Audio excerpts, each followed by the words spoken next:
আমরা বাঙালিরা যেমন মাছ খেতে ভালোবাসি, তেমনি মাছের ডিমও আমাদের খুব পছন্দের, তাই না? আমার তো মাছের ডিম ভাজা খেতেই সব থেকে বেশি ভালো লাগে। তবে তোমরা এই মাছের ডিম কেমনভাবে খেতে পছন্দ করো সেটা কিন্তু অবশ্যই আমাকে কমেন্টে জানিও। তবে আজ তোমাদের সাথে এই মাছের ডিমেরই এমন একটা রেসিপি শেয়ার করব যেটা খেতে হবে জাস্ট ফাটাফাটি। তো চলো দেখে নিই রেসিপি। এর জন্য প্রথমে এখানে আমি 200 গ্রামের মতো মাছের ডিম নিয়েছি। এবার এতে পরিমাণ মতো নুন, হলুদ, পেঁয়াজ ও কাঁচা লঙ্কা কুচি, অল্প ধনেপাতা কুচি আর 2 চামচের বেসন দিয়ে ভালোভাবে মেখে নেব। এখানে বেসনটা অবশ্যই দেবে, না হলে অনেক সময় ডিম ভাজতে গেলে ডিমটা শক্ত হয়ে যায়, তবে এই বেসনটা দিলে একদমই আর শক্ত হয় না। এবার কড়াতে অল্প তেল দিয়ে তেলটা ভালোভাবে গরম হলে একে একে ডিমটা ভেজে নিতে হবে। আমি এখানে প্যানকেকের মতো অনেকটা ডিম দিয়ে একসঙ্গে ভেজেছি। তোমরা চাইলে এখানে ছোট ছোট বড়ার আকারেও ভেজে নিতে পারো, তবে আমার মনে হয় এভাবে ভাজলে সব থেকে কম তেল খরচা হয়, তাই আমি এভাবেই ভেজেছি। তো ডিমটা দিয়ে একটুক্ষণ চাপা দিয়ে দেবো। ওদিকে ওটা ভাজা হতে হতে ততক্ষণে এদিকে একটা মশলা রেডি করে নেবো। তার জন্য একটা বাটিতে অল্প টক দই দিয়েছি। টক দইটা প্রথমে ভালোভাবে ফেটিয়ে নিচ্ছি। এরপর এতে দিয়ে দেব হাফ চামচের মতো হলুদ গুঁড়ো, হাফ চামচ লঙ্কা গুঁড়ো, হাফ চামচ জিরে গুঁড়ো, হাফ চামচ ধনে গুঁড়ো, অল্প নুন আর অল্প চিনি দিয়ে ভালোভাবে গুলে রাখতে হবে। এদিকে দেখো ততক্ষণে এক সাইডটা খুব ভালোভাবে ভাজা হয়ে গেছে। তো এবার এটা একটু উল্টে দিতে হবে, অন্য সাইডটা আরও 1 থেকে 2 মিনিটের জন্য ভেজে নেব। খুব বেশিক্ষণ ভাজতে সময় লাগে না, এটা খুবই কম সময় ভাজা হয়ে যায়। তো তোমরা হয়তো ভাববে যে এভাবে ভাজলে ভেতরটা কাঁচা থেকে যেতে পারে, তো একদমই সেটা হবে না। ডিম ভাজতে খুব বেশি তো সময় লাগেই না, আর এভাবে ভাজলেও কোনো ভেতর কাঁচা থাকবেই না।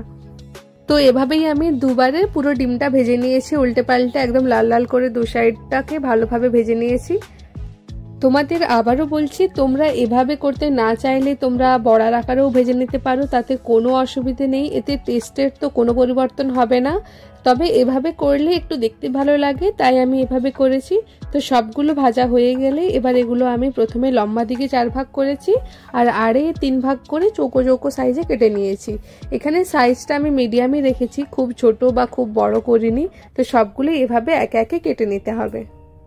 এটা দেখে নিশ্চয়ই তোমরা এতক্ষণে বুঝতেই পারছো যে একদমই ভেতরটা কাঁচা নেই, খুব সুন্দরভাবেই ভাজা হয়ে গেছে। কোনোরকম কোনো সোডা ছাড়াই ভেজেছি এটা আমি। তো তোমরা এভাবে একবার হলেও বানিয়ে দেখো, তোমাদেরও ভালো লাগবে এটুকু বলতে পারি। তো বড়াগুলো এমনি খেতে এত ভালো লাগে, তো এটা নিয়ে আমার তো আর নতুন করে কিছু বলার নেই, তোমরাও জানো এটা এমনিই খেতে খুব ভালো লাগে।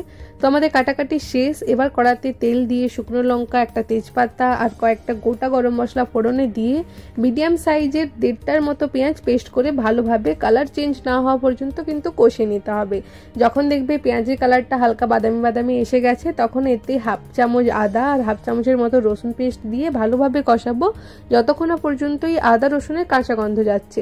এই আদা রসুন থেকে কাঁচা গন্ধ চলে গেলে এবার এতে কিছু গুঁড়ো মশলা দিয়ে দিচ্ছি। হাফ চামচের মতো হলুদ গুঁড়ো আর হাফ চামচের মতোই লঙ্কা গুঁড়ো দিয়ে ভালোভাবে নেড়ে নেব।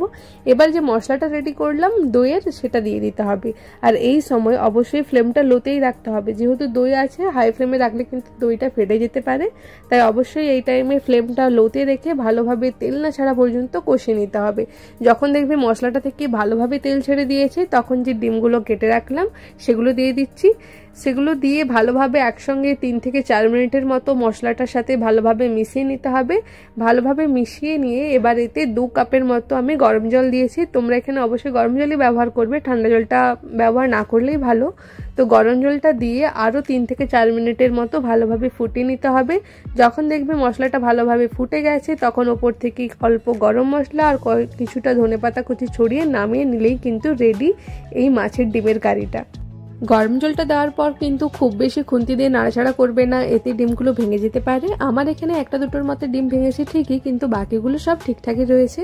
তো তোমরা দেখতেই পেলে কতটা কম সময়ের কতটা সহজে এই রেসিপিটা তৈরি হয়ে যায়। আর এর টেস্ট নিয়ে কোনো কথা হবে না, তোমরা অবশ্যই একবার এটা বানিয়ে দেখো, তারপরে জানিও তোমাদের কেমন লাগলো।